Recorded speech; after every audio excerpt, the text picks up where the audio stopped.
vertical version ain't even go live. I would have had to wait anyway. Doesn't matter. If you in here and you watching and enjoying the content, even if you're not, make sure you spank that like button. That's the first thing I gotta say. Second thing I gotta say is, hold up, let me, oh wait, I just realized I forgot to turn on my chat bot. Hold on a moment.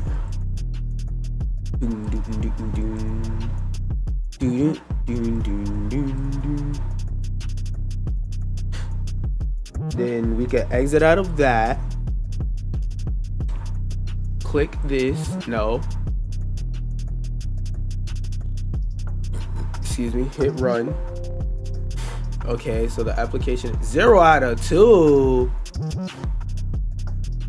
YouTube broadcaster account. Wait a minute. I need to sign back in. Which account would it be? I think this one.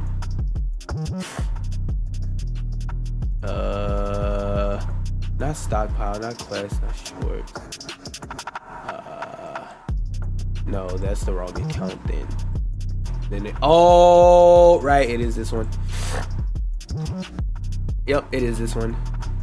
Continue.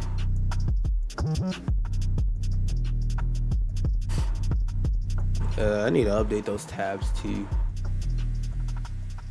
Alright, let me go test my chats and make sure everything is working. Hit the like button if you in here. Hit that motherfucking like button over the head. New channel. I could have accessed it from right there, but whatever.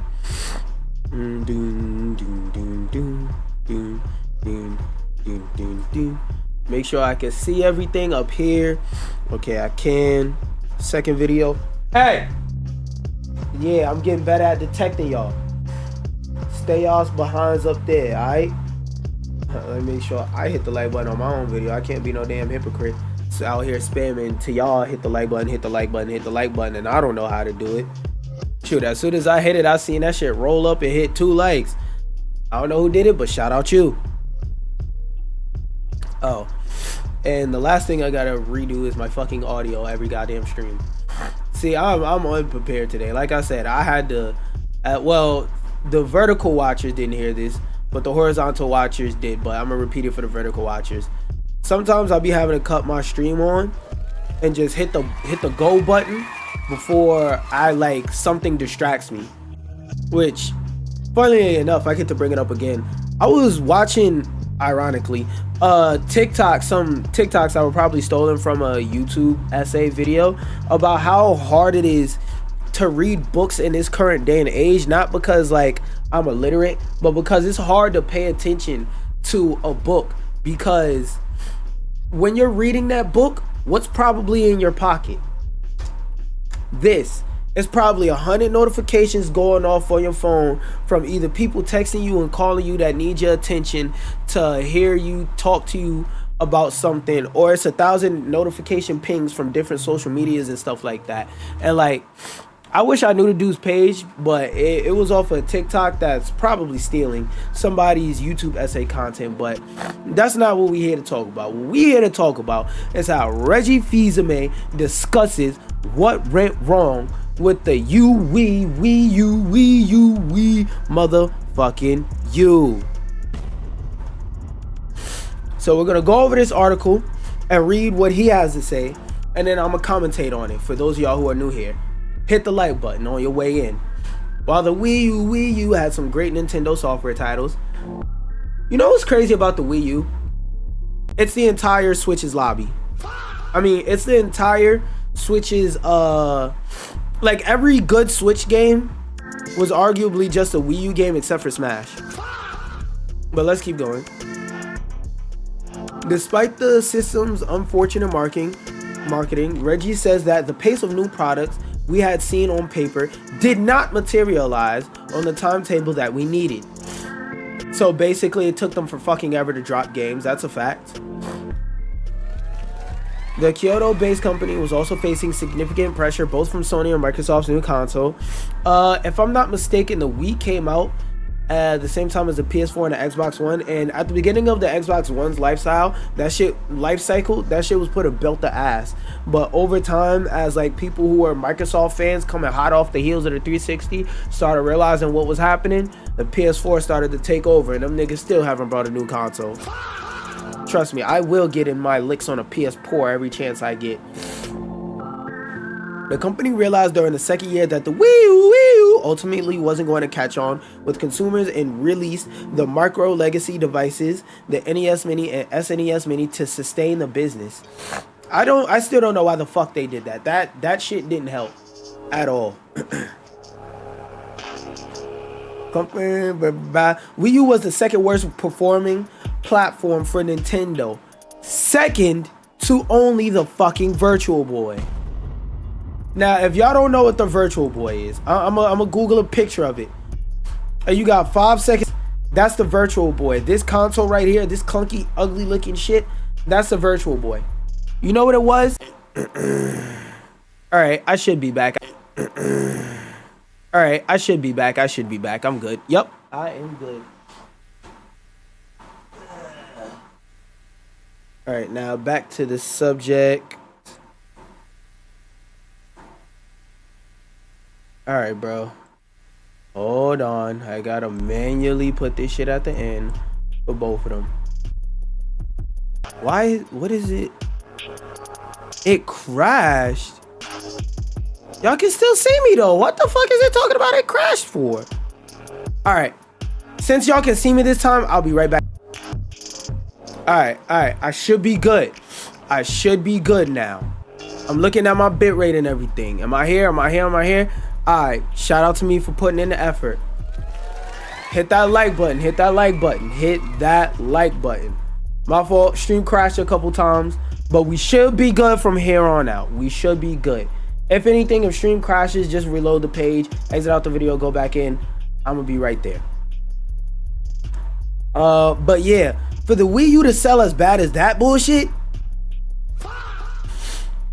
when we were developing the Wii U, we were convinced that the combination of what I call the 10-foot experience, your TV 10 feet away, and a 10-inch experience, having some sort of gameplay on the gamepad, was a big idea at the time, which I will admit it was. But the execution was a little bit. We believed that it would create opportunities for different types of gameplay. He was right, it created the opportunities. Nobody did anything interesting with those opportunities. We thought it could. We began creating content with that idea, and the output was Nintendo Land. Nintendo Land fucking sucked, and you had to pay for it. May said referencing and I played it, and I didn't stand up and say, "Boy, this software isn't working for me." But you get that little itch in the back of your neck that says, "It's not Wii Sports though." We launched, we actually did well in our first year, but then as players were looking at the next generation of Sony and Microsoft consoles, our sales really stalled. Because that first wave of Wii U owners told everybody, hey, don't join the second wave unless you're fucking stupid. The Wii U is deadass a Smash Bros machine, and technically a Mario Kart machine, because it's I'm gonna go into that a little bit. We launched with 2 different SKUs, essentially 2 different versions of the same product. One had more memory than the other. The one with less memory was white and the other was black. If you didn't have a black Wii U, you was considered poor at the time. They should have just released one black Wii U and just called it a day. That's another fucking mistake. In 2 successive years, we launched those micro legacy devices, the small Hey. Oh, you know what? Fuck it. Let her stay. We launched those micro legacy devices, the small NES, and in the following year, the small SNES. May also noted we did that to sustain our business because we needed something to sell at volume come the holiday season. So it was a series of commercial ideas, knowing something to sell at volume come. Oh wait. Knowing full well that the Wii U was on life support. Even Reggie said the Wii U was on fucking life support. He said that shit was dead on arrival. I may have to restart the. Okay, yeah. After I read this article, I'ma restart the stream. I might restart the stream and just talk again, like about the Wii U and shit like that. Actually, yeah, that's what I'm gonna do. So after I finish reading this paragraph, I'm gonna share my thoughts in the next version of the stream. Again, if you're here watching the stream, just close out the tab and then click the next video. Like, it'll be right there. Hey, see, bang, because you walking around and doing dumb shit. Bang. Hey, no, lock in, twin. Bang, twin. Bang. No, pay attention. Bang. That's why I'm trying to be on the side. Thank you. No, that's nowhere near what that means. Down.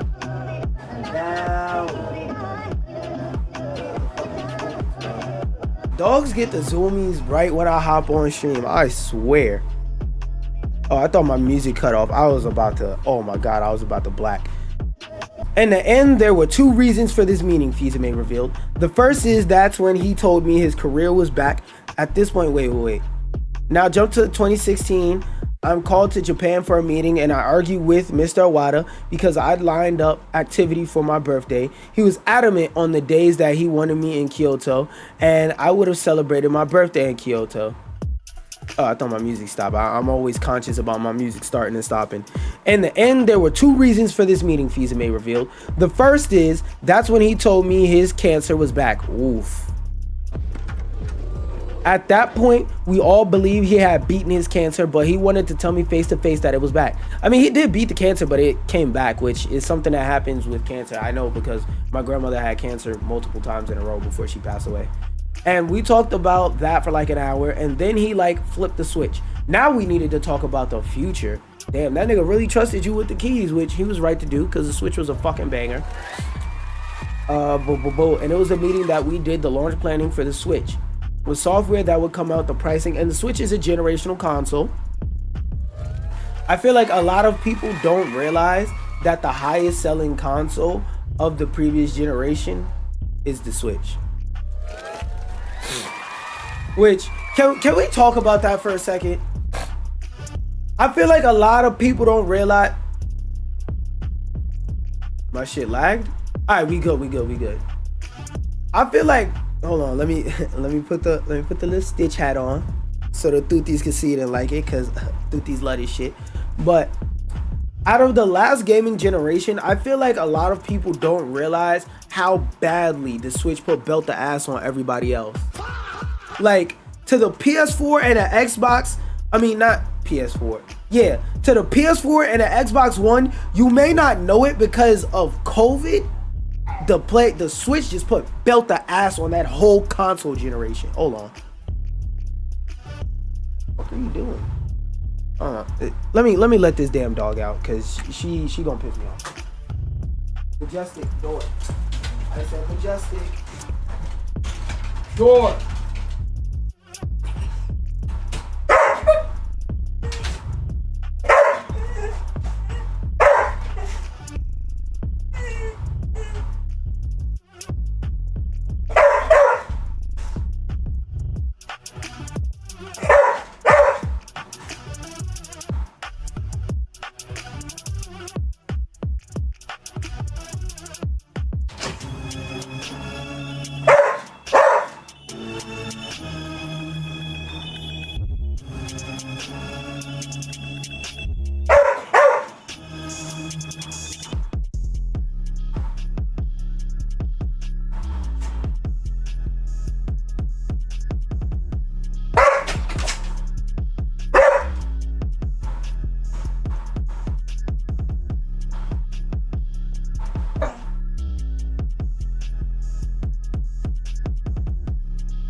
Sorry, I had to pop out to deal with my dogs real quick.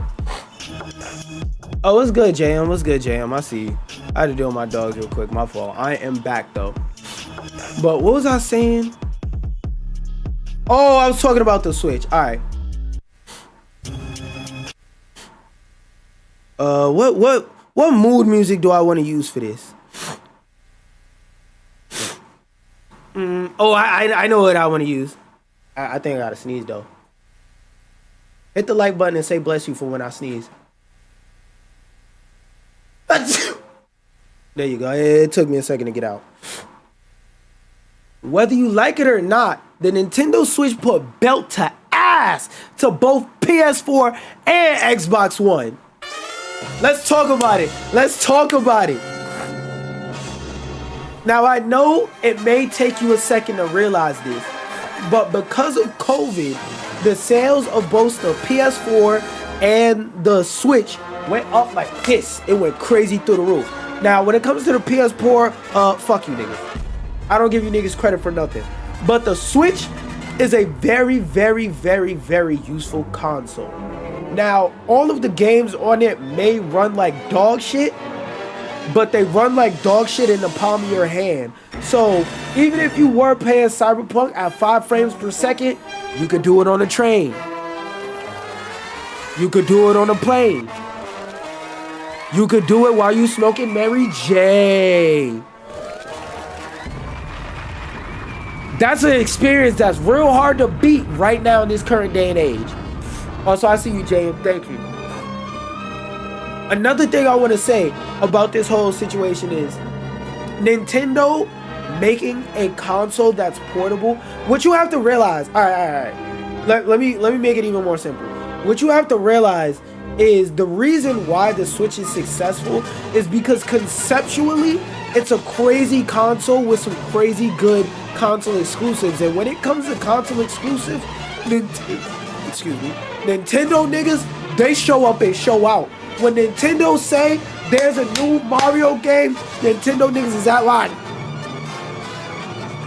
Foaming at the fucking mouth in front of GameStop, Best Buy, whatever the fuck, all day and night, waiting for that bitch to drop, waiting for that bitch to release.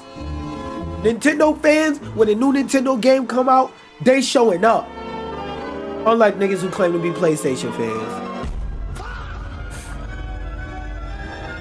Another thing I also have to add is the idea of the Joy-Cons being able to come off the console and you being able to hand your friend one Joy-Con and you use the other Joy-Con, and a lot of games are playable like that.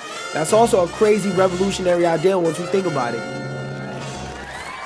What other console can you name where most of the games are built around, like, well, I won't say most of the games, but what other console you know that comes not only with a second controller, but with the swath of software that supports the idea of you being able to use a second controller?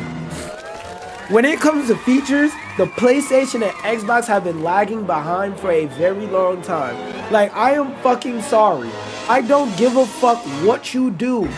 Motherfuckers will never care about adaptive triggers. It's a cool concept when it's there, but if you remove the shit, it's the same fucking experience. If you remove the idea of Joy-Cons being able to be removable controllers that create two-player experiences out of the Switch, that's a whole different console, and it's called the fucking Steam Deck, but worse. Next stream, can you play a mouse game? I might play it today. Since you asked, I might play it today because I wasn't sure what I wanted to play today. Because today I'm either gonna play the mouse game or I'm gonna do all the arcades for Invincible. I'm gonna play one out those two. Depends on how I feel. Because I'm in the middle of mouse PI. But let's finish reading up this and then we'll talk. Because I got a lot of articles today. Because between today and yesterday, like when I didn't stream, it like a lot of stuff apparently happened. So once we get through these articles, we'll see. Also, the more y'all hit the like button, the more motivation y'all give me to create my brain farted. The more motivation y'all give me to keep creating content. So spank that like button. When you got a business in trouble, you know, fees may concluded. And when you know you need to take decisive action in order to manage the situation, manage your key constituents, whether it's retailers or consumers, and then find a solution that would deliver success downstream. And for Nintendo, that solution was the Switch. That leveraged the insight we had about the 10-foot experience and the 10-inch experience, but the execution was different. Okay. I have several different thoughts about this. Also, we need to reload this tab so we can get the picture back. Why did the music stop? Did my drive mysteriously disconnect? What the fuck? Okay. It didn't. I guess my music just lagged. Oh. But yeah, why hasn't the page reloaded? Alright. Now, I already read the article, but the Wii U failed for a lot of fucking like, the Wii U sucked ass, and it was literally a Smash Bros machine from 2013 to 2017. Also, I find it funny that all of the Switch's like banger ass games are really just Wii U games. Like, what are two of some of the best selling games on Switch? Breath of the Wild and Mario Kart 8 Deluxe, which is just Mario Kart 8's DLC. Like, everything on the Switch was Wii U hand-me-downs. All of the games that motherfuckers would have loved if they played it on Wii U came to the Switch. And that's because every Nintendo console has a gimmick, and the Wii U had a gimmick worse than the Virtual Boy, even though the Virtual Boy sold less. Because, like, the idea of being able to have an iPad where you could play your games fully on it was cool, but it wasn't as useful as they thought. Because once you leave your house, that iPad becomes a fucking brick. You couldn't even connect it to the internet and watch YouTube or something like that. With the Switch, you could at least do that. And yes, Wi-Fi was a thing back then, so it has nothing to do with that. Oh, I just realized I could do the Invisible Versus tier list tomorrow. But Wi-Fi had nothing to do with that, and the accessibility of anything like that. Like, that was a common thing back then.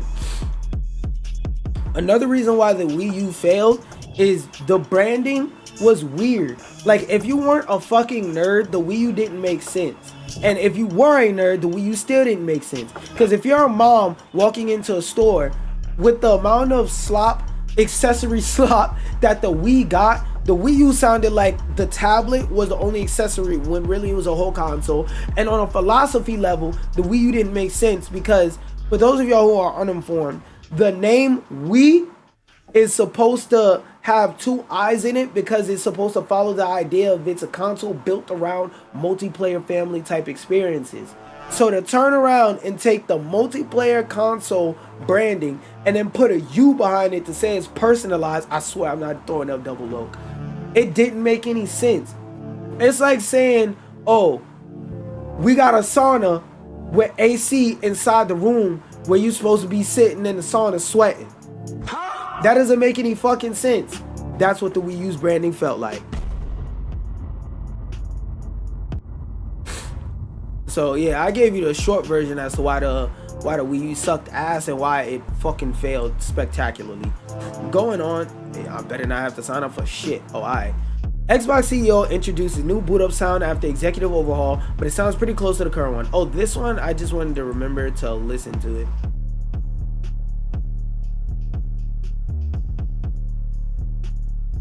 Let's see what this shit sound like.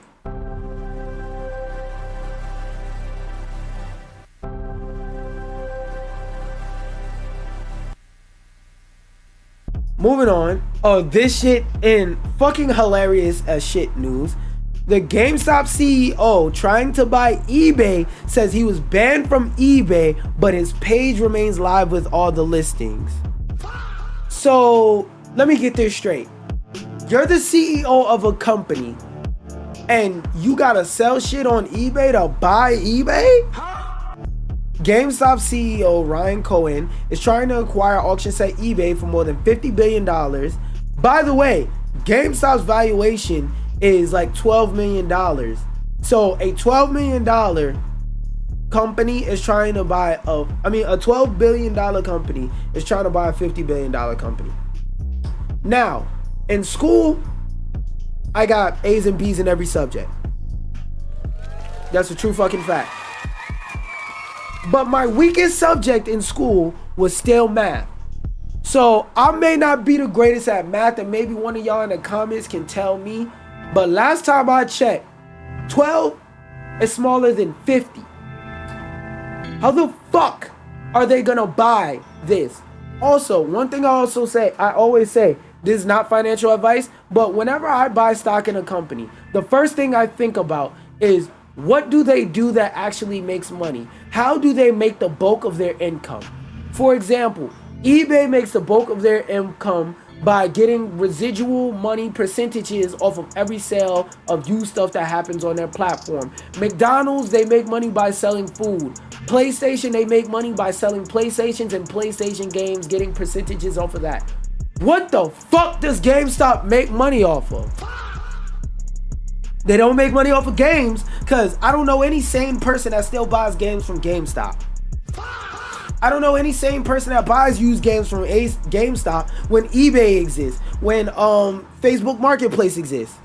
They don't make money off of selling used shit anymore.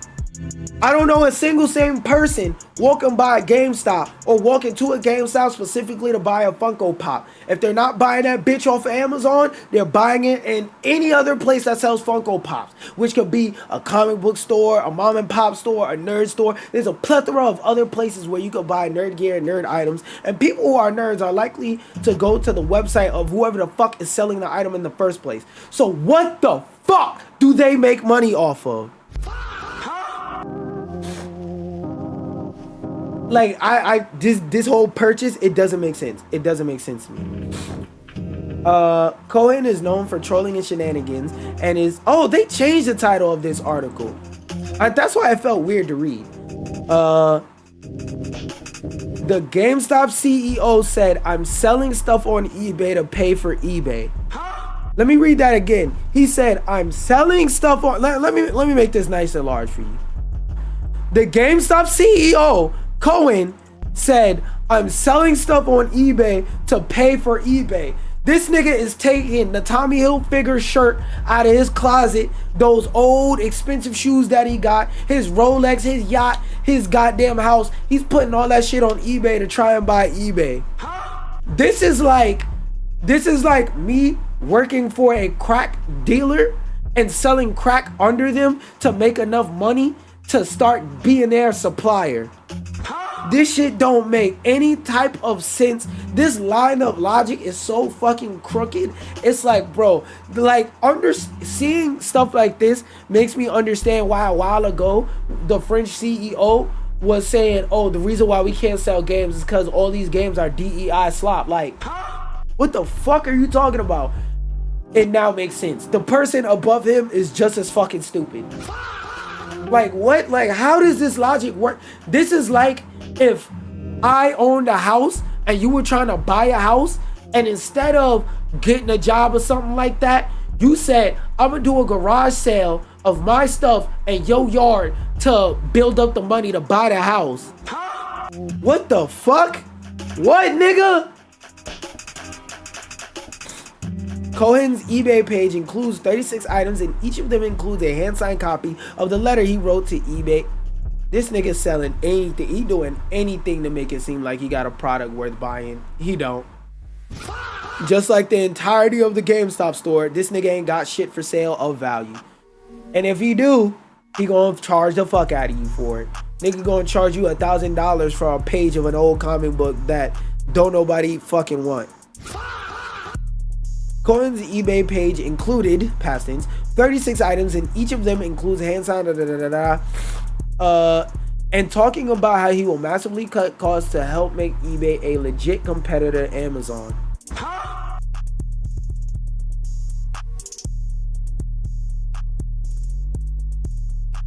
I can't with this nigga, bro. How? What the fuck? So not only is this nigga going broke trying to buy a company more expensive than him, this nigga is trying to pay his boss to be his employee, and then he wants his boss to be a competitor with somebody in a different lane. This is like if you work at GameStop and you try and start, I can't even come up with a metaphor for this shit. The logic of this shit is so twisted. Cohen's unsolicited bid for eBay was officially announced on the 3rd of May, though he said in January this year he was planning to buy a company to help transform GameStop. Nigga, GameStop need to be brought by somebody. Real shit. I feel like at this point, a bigger company needs to buy GameStop, punch the CEO in the back of the head, tell him get the fuck out the boardroom and start making some real goddamn decisions. Because this business sucks, my nigga. I am praying on GameStop's downfall.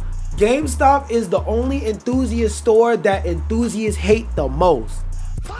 Again, you don't hear people who are fans of books say, yo, fuck Barnes and Nobles.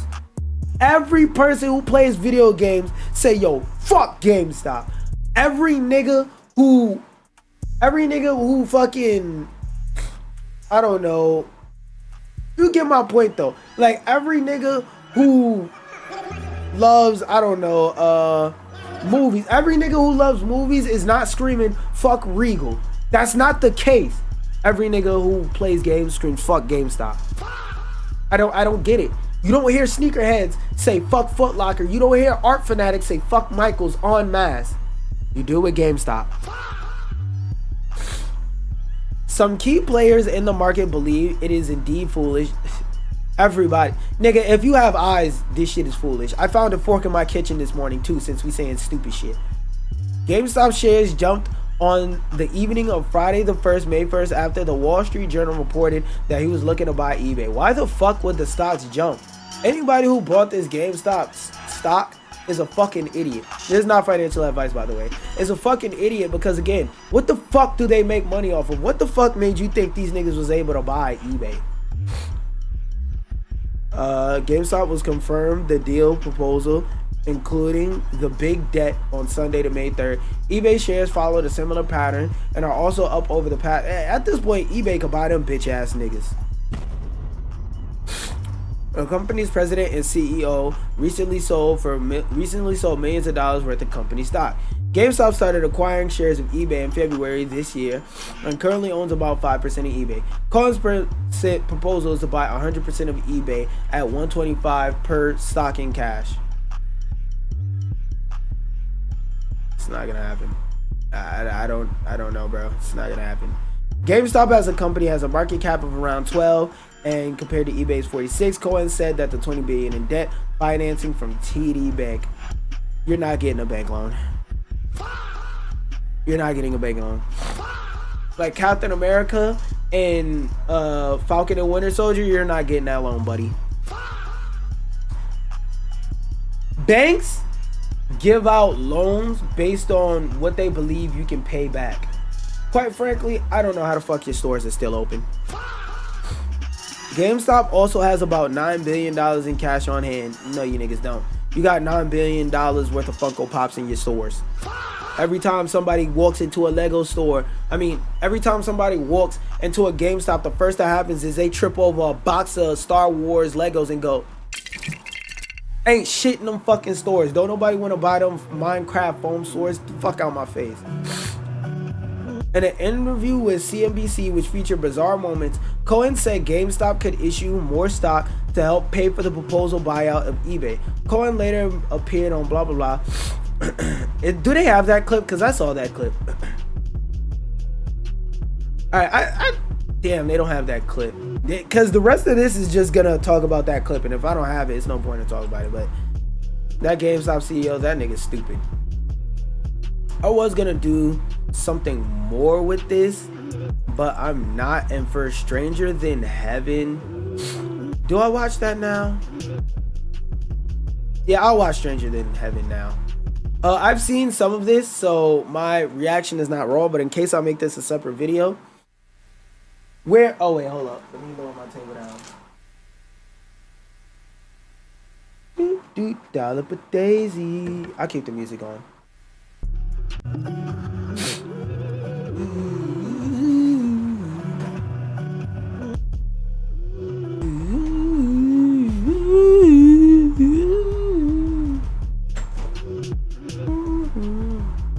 All right.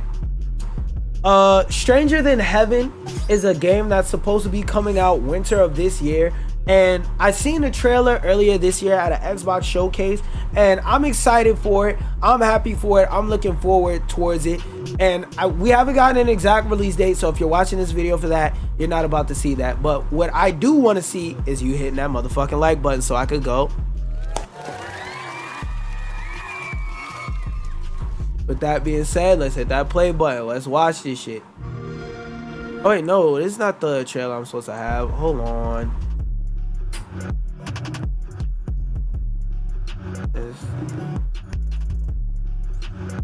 Stranger than heaven, heaven I had. This is not the, there we go. This is the one that it's supposed to be.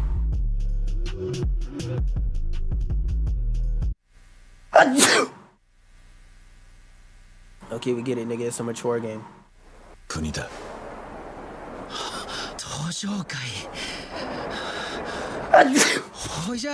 Throw me a bless you in the comments, chat.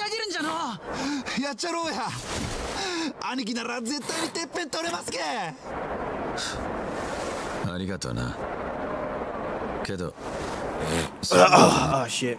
Oh, I gotta get my tissue. Bitch ass nigga always running to the fucking door.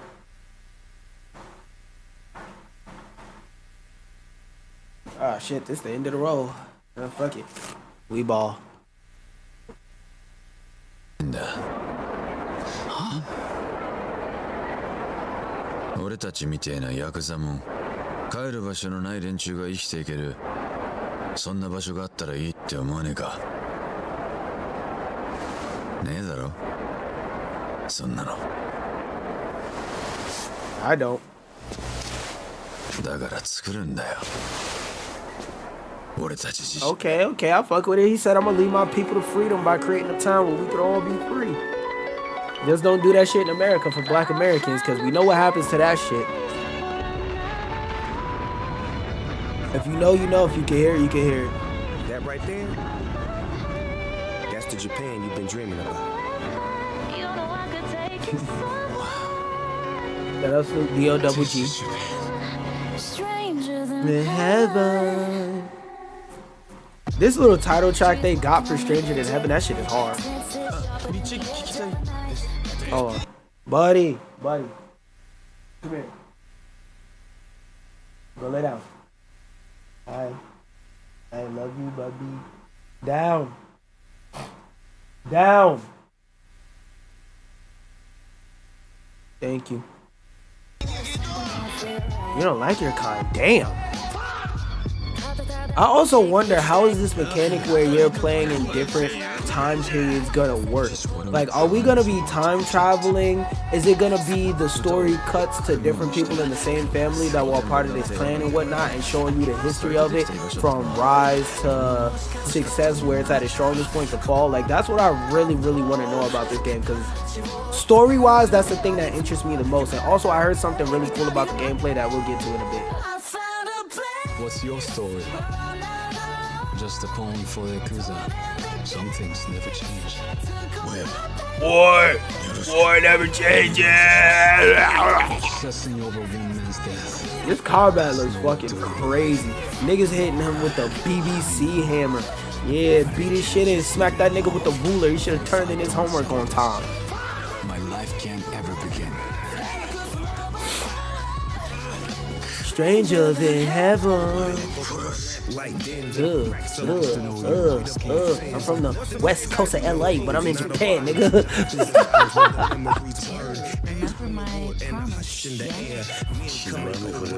Yes. Bro, I swear, if I get a copyright strike on this part, y'all gotta hear just silence, I'm gonna really lose my shit, because this shit is horror.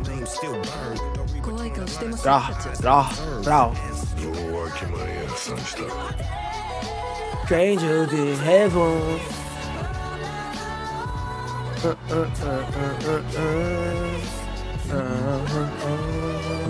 Strangers in heaven. You can tell this bitch is so strangers in heaven. The only way forward is to make a place for ourselves. That settles it, Makoto. But we gotta do it through game paying. I I wonder if they gonna be saying cuz in this game. Hey, we gonna free Japan, cuz. Hey, cuz, you wanna let a loc come up in your Japan?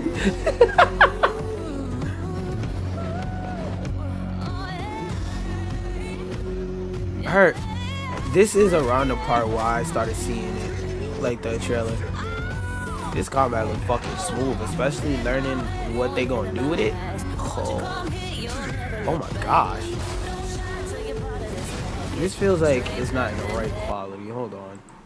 This video might have 4K available. Okay, yeah. I was like, something doesn't feel right. Even though it's not 2140, it feels better. Let me see if I can push this bitch to 2140. It is video. It is just video after all. Excuse me. Stranger than heaven. Hopefully my internet don't start embarrassing me. I'm gonna have to watch my speed make sure I don't start my own shit. Hey! Hey! Hey! Come here. Come here. You about to send this fucking dog in here. Give me 1 second, y'all.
I'm back. I gotta figure out how to set up that joint where you could show people what you call it.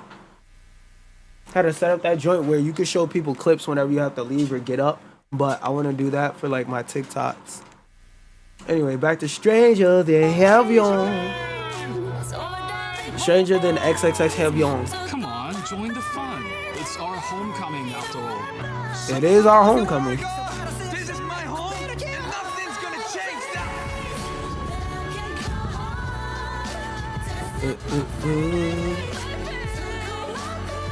Like, one thing the person I was watching was saying that I really like resonated with, felt, is you could tell the dude that broke off from the Yakuza studio to make this was really a project of passion for him. It's really something that he sat down and made because he really wanted to fucking make it. Also, I need y'all to clap it up and hit the like button for how I casually just threw that in the middle of my sentence on par, on cue, with no cue. Being an entertainer is a skill. Never forget that, fuck nigga. Gra, gra, gra, boom. Wow, wait, is this live action? What the fuck? Why they not using people in the game? What the hell is this? They're announcing they got a concierto that they're doing.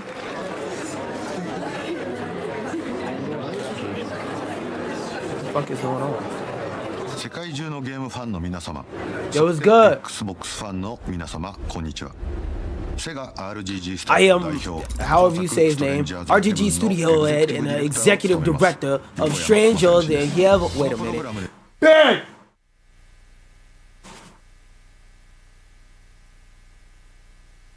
I'm dead ass, bro. Both of y'all. Y'all not gonna do that fighting shit because I'm talking about computer. All day, y'all calm. Down. Thank you, puppy. That puppy here. Thank you. Good boy and good girl. Alright, sometimes you gotta stand up and show your authority real quick. Today, we'd like to introduce the latest game being developed by RGG Studios, Stranger Than Heaven. We'll be painting a full picture of the game from it. Wait, fuck. Shade from its story and characters to the various cities and eras players will explore throughout with some timely entertainment thrown in for good measure. Of course, we'll also be looking at the game's combat as well. This is something you won't want to miss, so be sure to stick around. The story. I know I gotta read it off screen because y'all won't, y'all don't have the attention spans to pay attention, so I gotta read it off the screen for y'all. Don't worry, I got you, twin. The story. Our story begins in 1915. A lone boy happens upon a suspicious ship in the port town of San Francisco and sneaks around, all to escape a cruel and difficult life in America. The boy's name is Makoto Daito. He's of mixed heritage, born from an American father and a Japanese mother, a rarity at the time. A man of industry, Makoto's father traveled all the way across the world, settling in many different places. The family eventually settled down in his father's hometown in America. However, not long after they arrived, Makoto's father abruptly passed away. A Japanese mother and a child with little English proficiency were left alone without the protection they once knew. As was unfortunately common back then, they soon found themselves the target of wicked and baseless prejudice. Yeah, I need y'all to remember and I need y'all to know, black people weren't the only people persecuted in America. If you wasn't considered the right type of white, you got history being persecuted in America. That's why if y'all watch Sinners, y'all realize that Irish dude was saying, hey, they enslaved us too, bro. We on the same side as you, twin. That's why he told them, hey, them Klansmen that came here to kill you, they not with us. We don't fuck with them. But they are coming here to kill you tomorrow morning after taking your money because they don't fuck with you. The cruelty took his own toll as Makoto's mother, desperate and suffering from years of heavy exhaustion, also eventually passed away, leaving our protagonist for the first time in his life completely alone. It's here he's met with a pivotal decision: stay in a dangerous and potentially damning America, or try his luck in Japan, his mother's home country, a place where many should look just like him. Makoto boards the ship alone without anything to his name. All too soon does he realize the force of nature he's about to contend with, a man who knows how to play the game better than most. The cutthroat and charismatic smuggler Orpheus. The fatal encounter with Orpheus would greatly change the course of Makoto's life.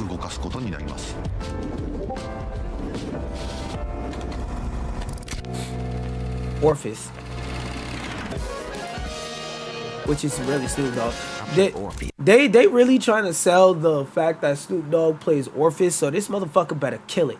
And Snoop Dogg, out of like a lot of musicians, I feel like has the ability to voice act. Yes, an international smuggler who only has one rule: taking what's meant to be where it's meant to be.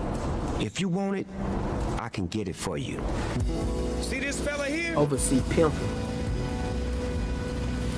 It's his job to keep troublemakers like you out. Thanks to you, we had to remind you. Yeah, that nigga 10,000 slashes. I play a character connected to Makoto, you, and Orpheus. But I can't get into too many details, so let me tell you about Orpheus. See, Orpheus... So they made a character trailer where characters who are talking about characters can't tell you about their character? That's like making a gameplay trailer and saying, I can't talk about gameplay. Majestic.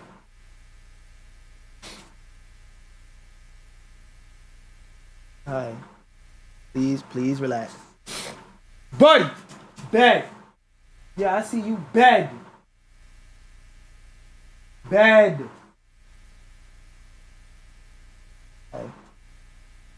I see you need huggies. Bed! Yes, you. Bed! Hi, Majestic. Hi. I know you a sad girl, and you want to wait till I hop on stream to ask for attention. But you gotta relax. You gotta relax, okay? Buddy, bed. Bro, bed. Lock in. Go. Both y'all need to calm down. Y'all wait till the worst possible time to get the damn zoomies, boy. Make sure y'all hit that like button if y'all ain't here though. For any and all contraband that his underworld connects may require. I'm talking weapons, ammunition, gold, silver, green, white, a little bit of this, a little bit of that, even state secrets. He always delivers. The name Orpheus, that's just a nickname, nothing more. He's a dangerous globetrotter. That nigga watched fucking The Matrix once and said, yeah, I'm gonna name myself Morpheus without the M. Those little punks were just the same in the beginning, until the moment they spat out those last words, when their asses were gonna be left for good in the middle of the Pacific. Want to tell me why you're here? I want to go to Japan. We got nowhere left in this world. That's why we heading to Japan. Take a good look. Oh, is he one of Right them? there, that's For the the Japan Asian you've been people? dreaming about. See, Orpheus realizes in that moment, I fuck with it. Black characters don't only have to play black people. Put more black voice actors in the motherfucking industry, nigga. that maybe what he's destined to deliver are the lives of these two boys. Getting there is one thing, but how will these kids survive? I'm a in this 1.5 place? this Stranger than until heaven. I get to like the part where Maybe. they're speaking Japanese. Even that cold-blooded dealer felt a spark of curiosity. Taking advantage of the fact that he speaks Japanese, Orpheus brings Makoto on as his sidekick, his wingman. Through countless jobs and deals, Makoto learns the tricks of the trade on how to stay spooned and grown, dipped and whipped, zooted and booted, gooded and looted. I ain't gonna go two more. But the hard I don't think we want you to. What the fuck, bro? Relax. Relax. He's right outside. Relax. You will be fine. Buddy, stay up there. Stay over there. You'll be fine, Majestic. Oh, I think it's their fucking mating season. That's why these two niggas is getting annoying. Bless me. I'm about to sneeze. Two dogs on top of it being the spring. I'm gonna just be sneezy McSneezington these next few streams. Jeez. heirs of the business and how those blow off steam, if you know what I mean. Now that's when Orpheus discovered the kid has a talent that nobody's seen coming. That's singing. His skills still had a long way to go. Okay, I'm gonna lower the quality so this 1.5 runs smoother. Nobody can ever match that. Music is the great equalizer. It transcends barriers, captivates and unites people. Makoto was always an outsider wherever he went. And finally, he found a place he could call home, where he belongs, where he's treated equal. A legendary smuggler shrouded in mystery, and a boy with nowhere to go. Their meeting and their party sets this strange story in motion. But this is only the prologue to a much bigger story. One that begins within their meeting in 1915 and unravels through 50 years of Makoto's relentless, unforgiving fight to survive. Things the era wouldn't allow. Things society wouldn't forgive. Oh, so okay. So the story is going to be in sections, and the story Hey! Alright, I gotta put this dog in the cage. 1 second. God damn it.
Dealing with these dogs is annoying sometimes, man.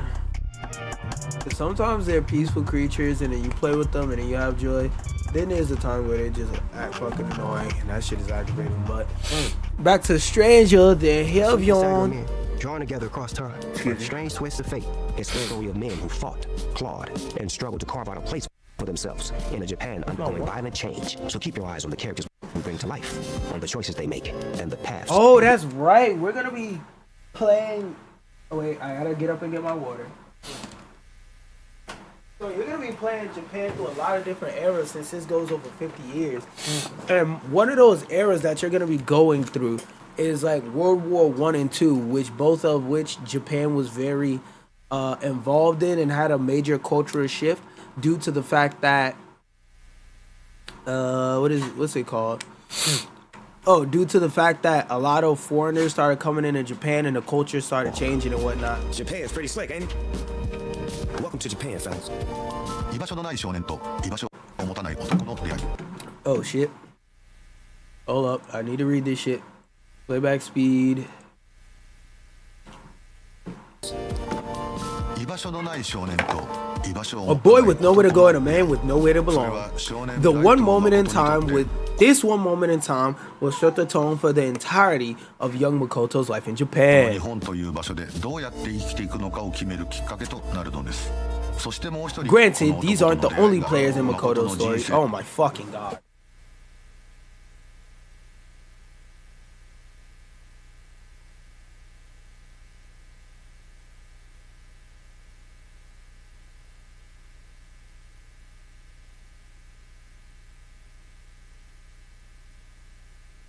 Yeah, y'all just gonna have to deal with her crying for a minute. Yeah, I'm not making this its own separate video. This little motherfucker crying is so goddamn annoying, and the amount of times I gotta get up. I'm saying that whole time I probably am, because it's gonna be easy to do. Granted, these aren't the only players in Makoto's story. Fellow stowaway Yu Shinjo, a boy slightly older than Makoto, would be destined to become both his oldest friend and his biggest rival. Ooh! So we get to go from seeing them to friends to foes. I want to see what happens in that process, because that could be interesting. Y'all just gonna have to deal with her crying, because she's not gonna shut the fuck up until somebody leaves that she wants to see. It doesn't make sense to let her out, because the nigga's literally about to walk out the door. So she's gonna cry for like the next 5 minutes. This is what it is.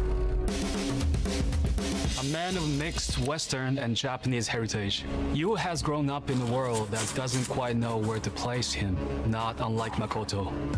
Yu first meets Makoto on Orpheus's ship, where they're nearly Meet him in the overboard. Orpheus. And from that moment on, their lives are intertwined. Makoto is she just gonna be impulsive annoying. and brash. Yu, on the other hand, is a realist, sharper, and more calculating than most, always thinking several steps ahead. Upon reaching Kokura, Yu and Makoto make a daring escape from Orpheus's ship. Looks like this is where we part ways. Yeah. Good luck out there, Makoto. You too. See you on the other side. Till then.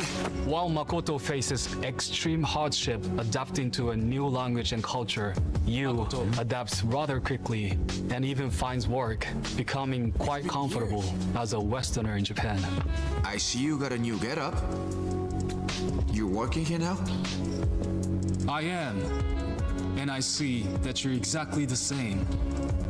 Still just another no-name loser. But Yu's heart hides a major weakness. He simply can't leave his fatal friend, Makoto, behind. Through all the persecution, Makoto wants more than anything to carve out a place of his own in Japan. Yu, however, as a man of great ambition, seeks something more. He doesn't want to just survive in Japan. He wants to reshape it. If the world won't make room for him, he will build a new one. These ideas soon. You know what? That's kind of valid. I respect that. Either make room or somebody's going to move you to make room. Clash, and our stowaways decide to walk separate paths. But fate, of course, has other plans. A unique opportunity presents itself years later and reunites them as partners in show business. Adapting the famed Yashima name from their Kokura days, Makoto and Yu then enter a chaotic and unpredictable new chapter in Minami as Osaka's latest and greatest showman.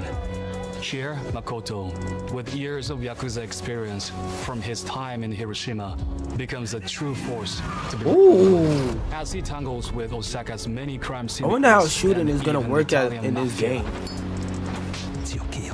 Naturally, with Makoto as the brawn, that leaves Yu to play the brains. Using his wit and intellect, Yu navigates the world of underground entertainment, leading to a face-off with the Japanese government. Makoto Daito and Yu Shinjo. One path, two different strides. And that's only the beginning. 30 years after meeting at sea, the world is changing around them, giving way to even greater tragedy. From here, the story heads toward a conclusion. Almost no one could predict, but that's only part of it. This is far more than a story about crime or ambition. Okay, It's a story YouTube's player isn't ready for this because I'm looking at my CPU. My CPU isn't going crazy, so that just means YouTube's player can't accept it. Story of identity, belonging, history. A story of friendship, of lives, of wills. Are you still fucking crying? Oh my god. Crybaby ass nigga. Determined not only to spin the wheel of fate, but to shatter it. Rags to riches. It's a tale as old as time, and more fitting than ever. It is my hope you will experience this remarkable tale for yourself. Yeah, my RAM is at like 50. The Cities. Stranger Than Heaven is a game that will follow the lives of protagonist Daido and his lifelong friend Yu Shinjio over the span of 50 fucking years. Now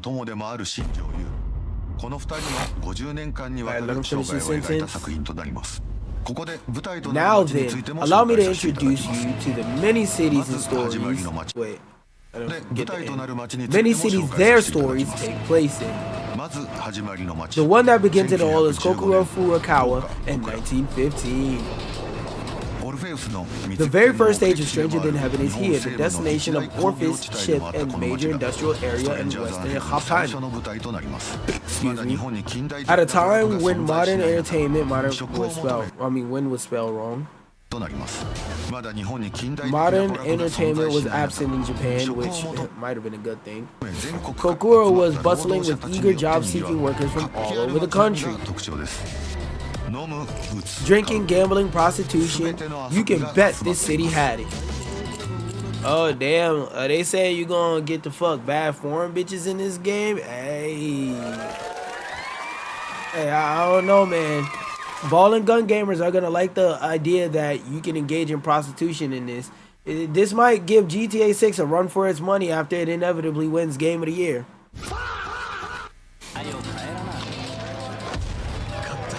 Ugh. Spec that bitch on the table. The next stage is Kyoto, Hiroshima in 1929. The city centered on shipbuilding and heavy industry.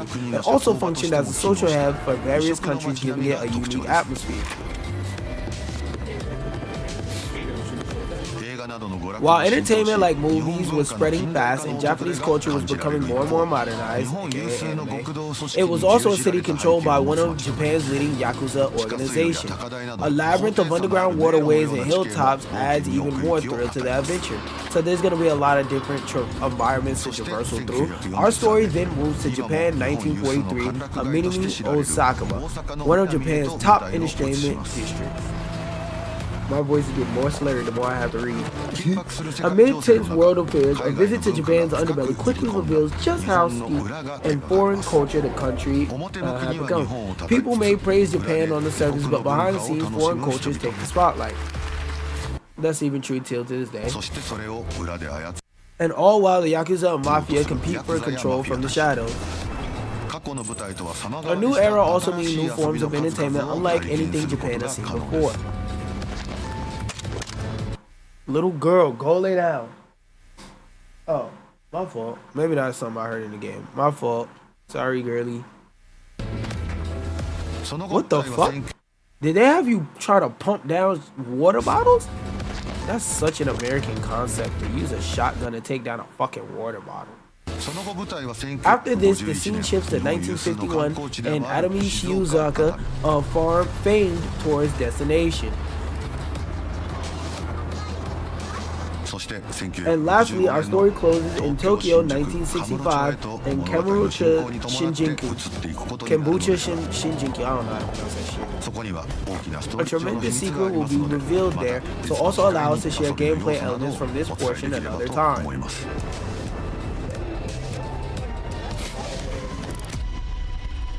Showbiz. After Orpheus recognizes his talent for music, Makoto discovers that he has a keen ability to find the music in everyday life and can memorize sounds as ideas for future compositions. This is around the part I started seeing, so from here on I've seen everything. Whether that's the hustle and bustle of the streets, a call from a wild animal, or even the sound of his enemies mid-combat. Bro, imagine mid-combat, you sit there and do that just to emote on your enemy and say, yo, after I finish whooping your ass, I'm gonna put the sound of you banging a hammer that you was trying to bang on the side of my head in this track.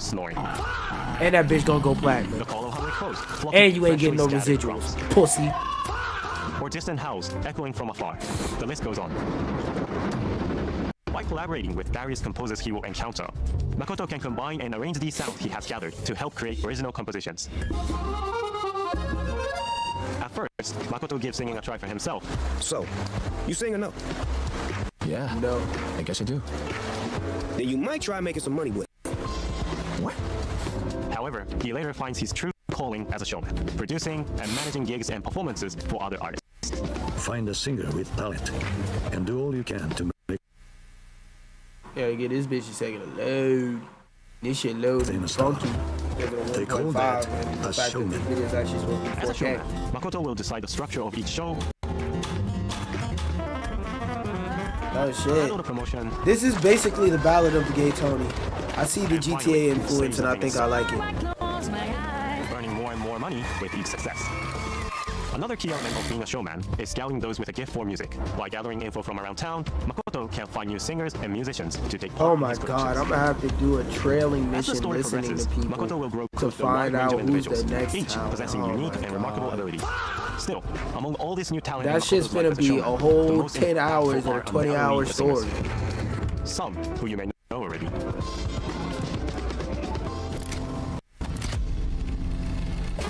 Takashi. Takashi first meets the protagonist Makoto in a Yakuza group in Kyoto. Yeah, this ought to cover it. Feel free to borrow from us anytime. Here, Takashi acts as somewhat of an assistant to Makoto, who at the time is feared around town as a Red Oni. He also looks up to Makoto as an older brother.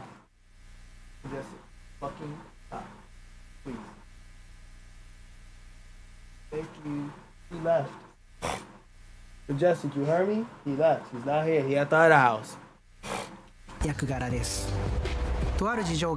Due to certain circumstances, Makoto becomes a member of the Iwaki family, infamously considered the strongest in Hiroshima. Majestic, come here. Hi. Can you please relax? Can you please relax? Please. Please relax. Please. Thank you. Takashi stands by his side at all times in this chapter of his life, but Takashi has a hidden hobby, rather unbecoming of a Yakuza, which I didn't read, and that is to sing and play piano. Niggas can't play piano in peace? While it doesn't mean much to the other members of the group, Takashi desperately tries to hide his love for music until one fateful day, the Moon Makoto finds out. The hell? Penis Anno. Hey yo, quit that dumb shit, nigga. Who said that, huh? You said that shit? Bitch ass nigga. Hey, you think that ought to be enough? Huh? On a chorus! Every showman. Hey! Relax. Oh my god. Get your annoying ass on the lap. Come on, Lappy. Lappy, come on. Annoying ass nigga. And you better not cry on my lap, because you're getting kicked off. Ever the showman. Hey. We're not doing action shit right now, because you will get kicked off. Look at this. Stop. What is this behavior in a dog? Look, I'm actively moving my head and she keeps moving with me. Relax. Re-fucking lax. You got one more time. You got one more fucking time. I'm trying to be nice. While I talk to the computer. Alright, see, you're doing too much. You won't relax. Off. You will not relax. Off. Because if you hit my nose actually hard and look, see? That's another reason why you need to sit the fuck down. Sit down. Sit.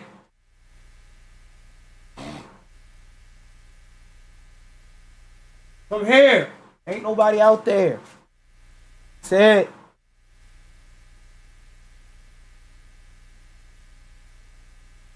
Damn, getting on my last nerve. After the show, man, this gives Daito an idea. Get this guy to perform and watch the money pile up.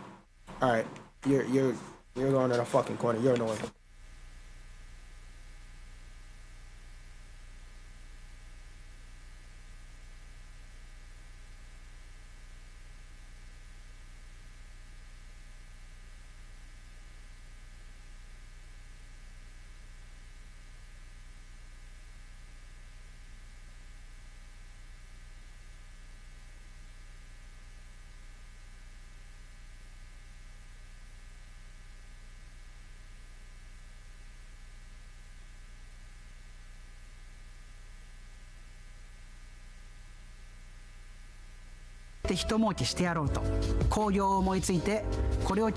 Taking advantage of his companion's talent is one thing, but nevertheless, this helps Daito Anki,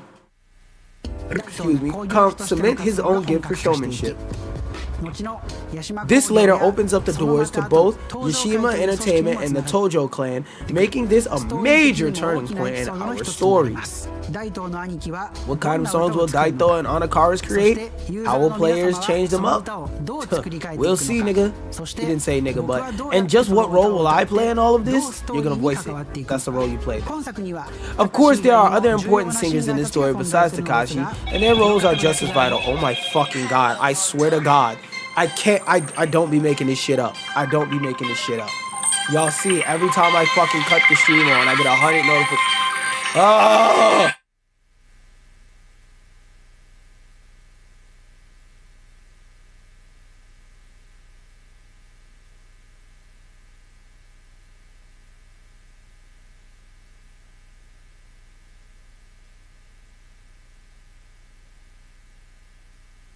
This shit about to raise my blood pressure through the fucking ceiling. God damn, bro. I'm just trying to stream, man. I just want to stream. Susie. Oh, this a Puerto Rican chick? You will meet Susie when Makoto and you travel to the seaside city of Atami in 1951. 1951 is a moment of great change in Japan, a time when American influence has flooded in, creating new trends in language, music, and fashion. This collision of East and West results in a unique era that exudes both optimism and melancholy. Atami is one of Japan's most notable tourist destinations. My character, Susie, intends to sing on the largest stage in that city. There, the course of her life is permanently altered when she meets Makoto and you. So, she meet a motherfucking lobster. She got put on. Stranger Than Heaven brings players inside Japan's show business world at this pivotal They had that shorty in whatever the singer version of Cyphers were all day and all night. She was stuck in a booth. She was stuck to the mic like it was glue, nickel. And unlike anything else I've done before. In addition to my voice acting, I worked with Satoshi-san, who plays Takashi, on crafting the theme song for the game. I love being able to combine project, and I'm so thrilled for players to experience what we've cooked up.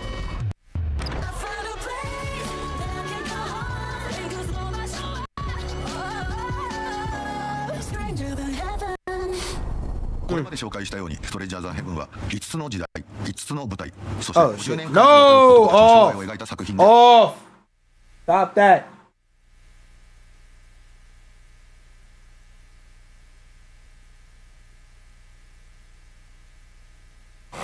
Just at the work, I'm telling you, bro. This shit, I'm not gonna lie, I'm not playing Mouse PI today. I'll play that shit tomorrow with the Invincible versus tier list. I'm not doing Mouse PI today. I swear to God. This shit is making me mad.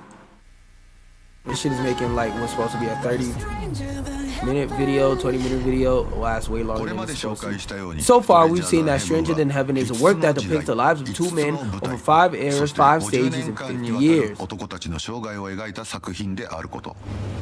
Offering a unique experience centered on the art of singing.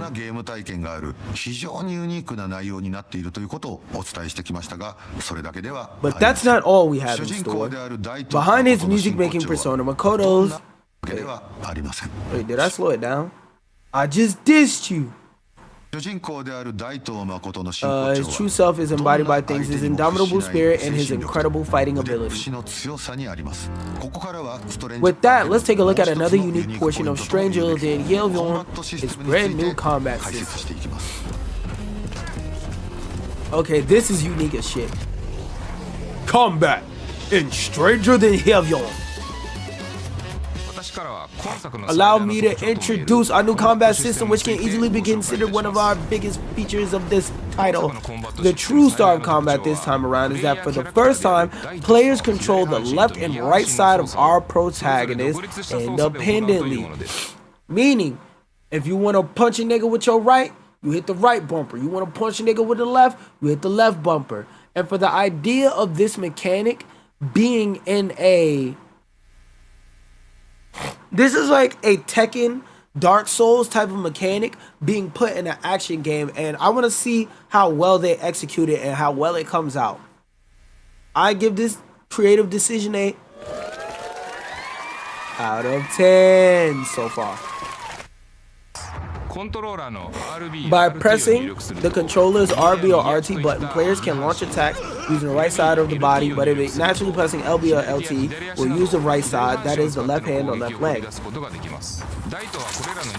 Makoto will respond to these inputs with a wide variety of vivid, visceral action, allowing an unprecedented sense of control. Also, if you're not paying attention, there's going to be specific combos, meaning you can't just mash like this the buttons on the back of your controller. Because I'm also assuming that there's going to be some type of stamina system on top of that. So I feel like this is not going to be button mashy as other action games in this genre are, where you just press square and they just beat the fuck out of somebody and you don't really have to think, besides maybe every once in a while mashing triangle to counter instead. It feels like with this game, when it comes to combat, you're fully gonna have to think. My question though is, how hard is target selection going to be in this game? The lock on better be fucking phenomenal for an idea like this, or else you're just gonna be playing Octodad. Attacks aren't just limited to tap-based combos either. By holding inputs, player can charge up their attacks, releasing it at just the right moment for a powerful strike. Using this to land well-timed hits will be the key to excelling inside of combat. For example, with the right time, players can freely land a powered-up strike on a charging enemy. Our chain quick jabs through repeated taps and follow-up with a punishing heavy blow. These bouts are actually easy because that nigga had a lot of time to swing. You can also block an enemy's attack with one hand and quickly counter with the other. Okay, they said we're making it so that you actually have room for skill expression within this game. You're not just gonna be pressing A, B, B, B, B, B, B, B, X, X, X, X, Y. They said no, we're gonna make it so that you have to actually have to think while you're in combat. And I always love a game that does that. Reading your opponent's actions and finding the opportune moment to strike is just one of this game's many charms. I feel like this game is going to be one worth playing on hard. Besides your ability to create intense barrages from both sides, you can also unleash a attack by pulling LT and RT simultaneously. I would consider that pushing, but whatever. Like, yo, this combat looks fucking fire. Like, you could tackle a nigga and fall down the steps. Like, bro, what? Who else is doing it like that? Whoa, you out here mounting enemies. I don't know if I'm out here mounting my enemy, but you do you, twin. You do you, king. Another major feature of this title is its many weapons. Makoto won't just be throwing punches and kicks. He'll have various weapons such as a scat, the band hammer, mallets, and buck 50 makers to use in battle. And the many thrilling moments of his story. My thing about combat in this game is I wonder how creative are the weapons gonna get? Like, will you be able to pick up a frying pan, a leg of a chair, or is it just gonna be this highlighted piece of wood on the floor, or this highlighted knife on the counter is the only thing you could pick up?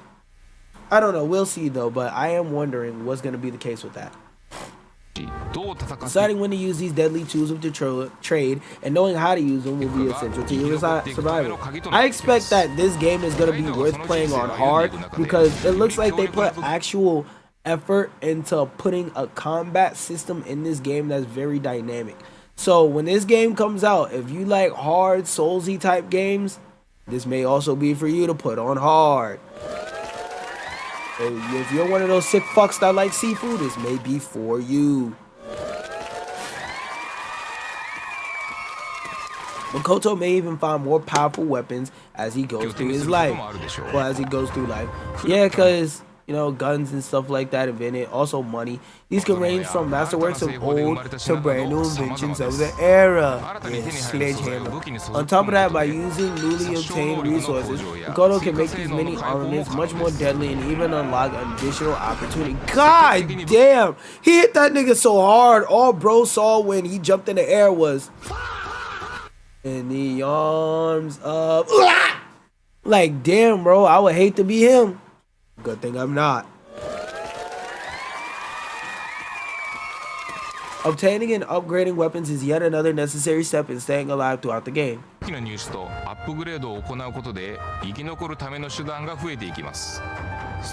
addition to these features, Strange Old and Yevyon will also include a variety of unique variety of combat scenarios, such as battles inside high-speed vehicles, powerful techniques that can down enemies in an instant, that we can instant flash one-shot niggas, and even special attacks that can only be performed in special situations. Okay, so we got context-based combat, even more room for skill expression, even more room for cool set pieces. It's stuff like this that tells us that somebody didn't make a game because an executive held the fact that they weren't going to be able to eat next year, or their family, if they didn't make this game that they were being told to make.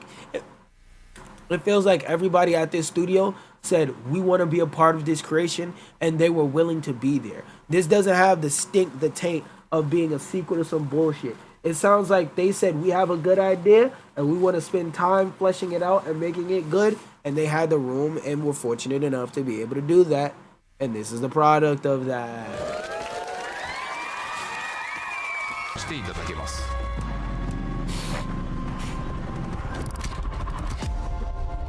Makoto Daito! 最初にこの作品のオファーを横山代表からいた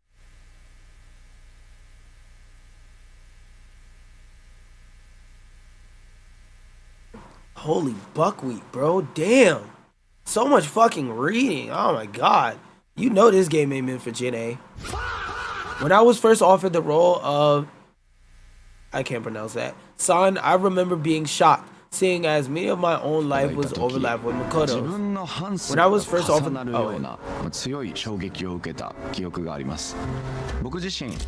I was born to a Japanese father and a Spanish mother, while I don't even see the Japanese or the Spanish. He just looks Caucasian. And while I don't even know why I hit the 5 button on that. And while the way I grew up might obviously differ from Makoto's, I recall having many similar experiences and struggles to his.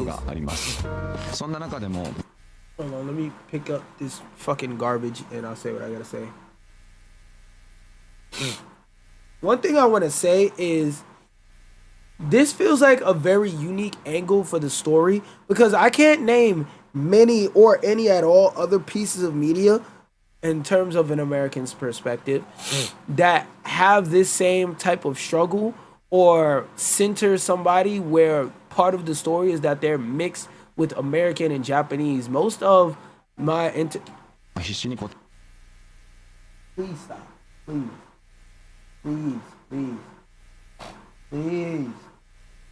Please stop getting mad at me talking to the damn computer. Please.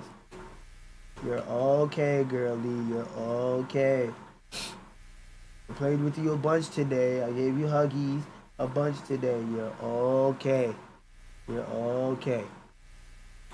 Even though I worked hard to break through language barriers, pursue my dreams, and build my career as an actor, overcoming whatever obstacles came my way, in this game, Makoto is by no means an upstanding citizen. He's very complex, and there are plenty of other characters who have their own unique flaws as well. But they're all united by one thing, a dream. These characters live for that dream. And it's by chasing these dreams that people often do their best. No matter how hard things are, they keep struggling until the very end. I believe it's their strong wills and shared determination to keep going that makes this game so compelling. Right now, I'm taking on some very difficult acting challenges for the sake of this here project. Still, I'm committed to giving as much of myself to this game as this character is putting all the skills, experience, and passion. Majestic, please. Bed.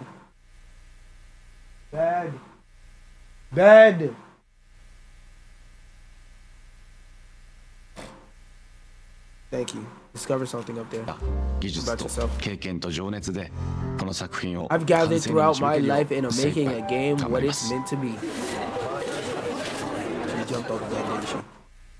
My fucking God. Please stop this. Please, man, I'm begging you. Well, woman, I'm begging you, please. Please, fucking please. I don't have to look at you 24/7. Off. Oh, thank you. Yeah, it is not getting its own separate reaction. I'm very reacting to that. Today we introduced Stranger, then Yevion putting a special focus on the story and general overview of the game. Before long, we'll be able to share way more details about the game and even some of its technical aspects as well. Please stay tuned for further updates. Finally, we have an important announcement. Stranger Than Heaven will be yeah, it's coming out in the winter. I told you that at the beginning of this. Alright, so we're out, and the last thing we want to watch is the Coyote versus Acme trailer. I was gonna cut this up and do reactions to it, but I don't care that much. Did I mute the tab? Why don't I hear any audio? Yep, I did. Yeah, I'm not playing Mouse PI. She's gonna keep yapping all damn night.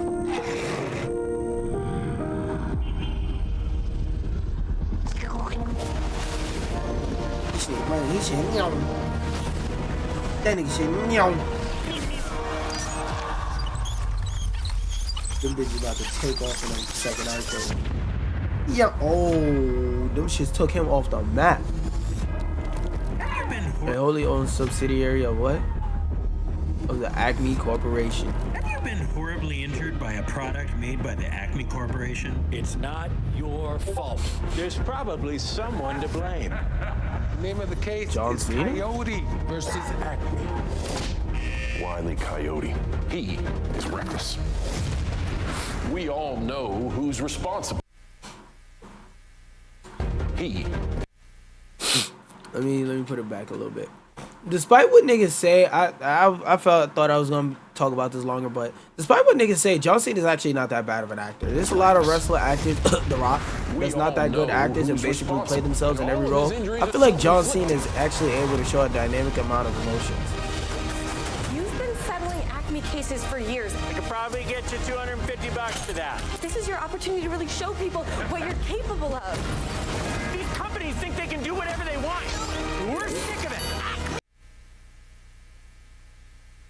Coyote versus Acme trailer. That's real fucking crazy to hear. Nothing to see here. We really have nothing. We both know it would be very unpleasant if anything bigger were to become public. Ooh. I don't know what he's talking about, but I want to find out.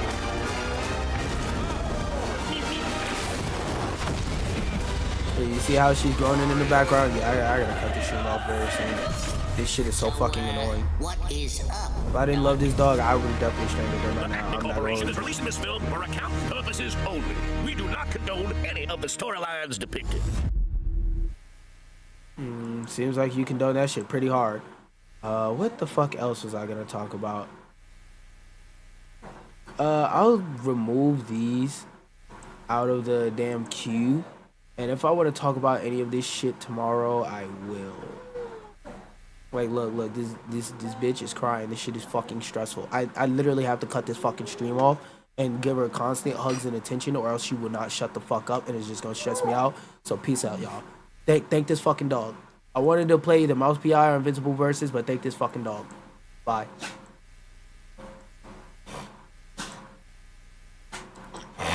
Bad.